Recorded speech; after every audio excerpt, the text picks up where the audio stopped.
This is the modified wind turbine. I use the same arms and wings from before. I redesigned the pivots a little bit, just changing the pivot point location. They have a little bit faster response now. I added these arms in here, or spokes, and widened the frame.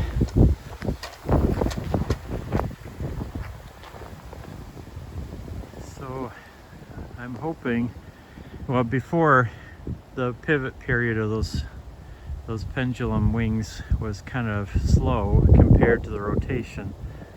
So one solution is to just increase the diameter so they have more time to pivot. And I wanted to see if I could improve the tip-speed ratio with that. So I got to get some sensors on it and see how it's doing. It's 1 meter tall, 1.3 meters in diameter, and it utilizes a lot of parts from the previous windmill. It's got 4 blades, 50 millimeter cord per blade.